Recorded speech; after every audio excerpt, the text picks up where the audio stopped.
Hello दोस्तों, आप लोग स्वागत है जीवदान क्लासेस में। आज का जो लेक्चर होने वाला क्लास 10th के जो हिस्ट्री में चैप्टर नंबर फर्स्ट है उसका लघु उत्तरी प्रश्न होगा। इससे पहले हम लोग लेक्चर में अति लघु उत्तरी प्रश्न दे चुके हैं। अब के लेक्चर में लघु उत्तरी प्रश्न देखेंगे। आइए बिना वक्त गवाए शुरू करते हैं। कुछ ही 5 क्वेश्चन हैं जो बहुत ही महत्वपूर्ण है आपको लघु उत्तरी प्रश्न से, तो ये 5 क्वेश्चन जरूर देखिएगा। तो आइए शुरू करते हैं। प्रश्न पहला देखिए, ज्यूसेप्पे मैस्सिनी और मुख्यमंत्री काउर ने इटली के एकीकरण में महत्वपूर्ण भूमिका अदा की। इस कथन की समीक्षा कीजिए। तो इस कथन की समीक्षा करना है, तो क्या इसकी समीक्षा हम कर सकते हैं? तो आइए देखते हैं, चेक करते हैं। तो उत्तर में देखिए, ज्यूसेप्पे मैस्सिनी 1830 ईस्वी के दशक में एकीकृत इतालवी गणराज्य हेतु एक सुविचारिक कार्यक्रम प्रस्तुत करने का प्रयास किया था। मैस्सिनी ने अपने उद्देश्यों का प्रसार यंग इटली नामक एक गुप्त संगठन बनाया था। 1831 ईस्वी से 1848 ईस्वी तक अनेक क्रांतिकारी विद्रोह हुए, लेकिन इससे सफलता नहीं मिली। तब 1831 से 1848 के बीच कई क्रांतियाँ हुई जिनमें सफलता नहीं मिली। फिर क्या हुआ? सार्डिनिया पिडमांटो के राजा विक्टर एम्यूल के मुख्यमंत्री काउर ने इटली के एकीकरण में महत्वपूर्ण भूमिका अदा की।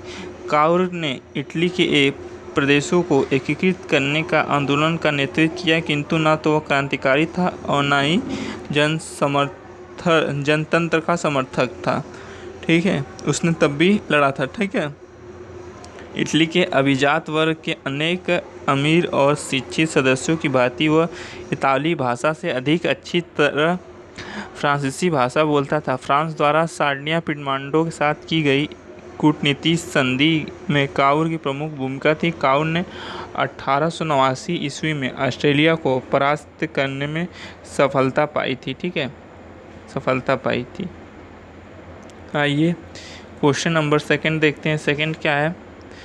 इटली जर्मनी के एकीकरण की प्रक्रिया का वर्णन कीजिए। जर्मनी के एकीकरण की प्रक्रिया का वर्णन करना है, तो उत्तर देखिए, मध्यवर्गीय जर्मन लोगों ने राष्ट्रवादी भावनाएं अत्यंत प्रबल थी। उन लोगों ने 1848 ईस्वी में जर्मन महासंघ के विभिन्न क्षेत्रों में एकता सूत्र के में बांधकर एक निर्वाचित संसद के माध्यम शासित राष्ट्र राज्य बनाने का प्रयास किया था, लेकिन इस प्रयास का राजशाही और सैन्य शक्तियों ने सम्मिलित रूप से दमन कर दिया। उनका प्रसा के बड़े भूस्वामित्व ने समर्थन किया। उनके बाद प्रसा ने राष्ट्रीय एकीकरण के आंदोलनों का नेतृत्व संभाल लिया। उनका मुख्यमंत्री ऑटोवान बिस्मार्क इस प्रक्रिया का जनक था, जिसने प्रसा की सेना और नौकरशाही की मदद ली। 7 वर्ष के दौरान ऑस्ट्रेलिया, डेनमार्क और फ्रांस से 3 युद्धों में प्रसा की जीत हुई और एकीकरण की प्रक्रिया पूरी हुई। जनवरी 1871 ईस्वी में वर्साय में हुए एक समारोह में प्रसा के राजा विलियम प्रथम को जर्मनी का सम्राट घोषित किया गया। यह था इटली के एकीकरण की प्रक्रिया था। आइए क्वेश्चन नंबर 3 देख लेते हैं। 3 क्या है? ठीक है, फ्रांसीसी क्रांतियों का यूरोप पर क्या प्रभाव पड़ा? तो जो फ्रांसीसी क्रांतियाँ थीं उनका यूरोप पे क्या प्रभाव पड़ा? उत्तर देखिए, पहला, छात्र तथा मध्यवर्गीय सक्रिय हो गए। यूरोप के विभिन्न शहरों में जब फ्रांसीसी क्रांति की खबर पहुंची तो छात्र तथा शिक्षित मध्य वर्ग के अन्य सदस्य जैकोबिन क्लब की स्थापना करने लगे। और आइए दूसरा पॉइंट देखिए। दूसरा पॉइंट क्या है? अन्य देश फ्रांसीसी विचारों से प्रभावित हुए। उनकी गतिविधियों और अभियानों ने उस फ्रेंच सेनाओं के लिए रास्ता तैयार किया जो 1790 ईस्वी के दशक में हॉलैंड, बेल्जियम, स्विट्जरलैंड और इटली के बड़े इलाकों में घुसी। ठीक है, क्रांतिकारी युद्धों के शुरू होने के साथ ही फ्रांसीसी सेनाएं राष्ट्रवाद के विचारों को विदेशों में ले जाने लगी। आइए चौथा क्वेश्चन देखिए। चौथा क्वेश्चन, ऑटोवान बिस्मार्क कौन था? ये क्यों प्रसिद्ध है?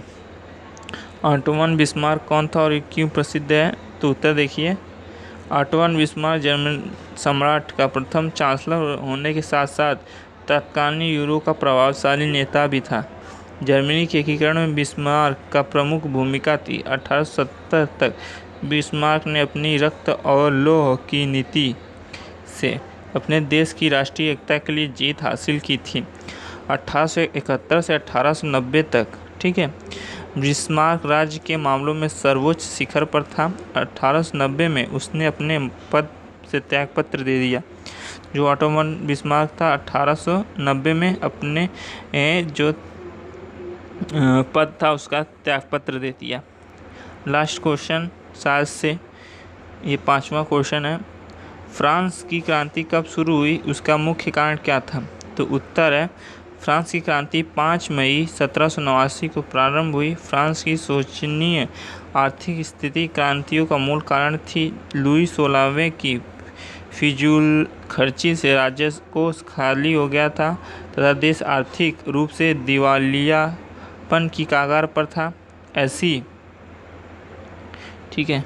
ऐसी हालत में शासन ने जनता पर कर भार बढ़ाने के लिए नए कर लाने का प्रस्ताव किया, जिसका जनता ने विरोध किया।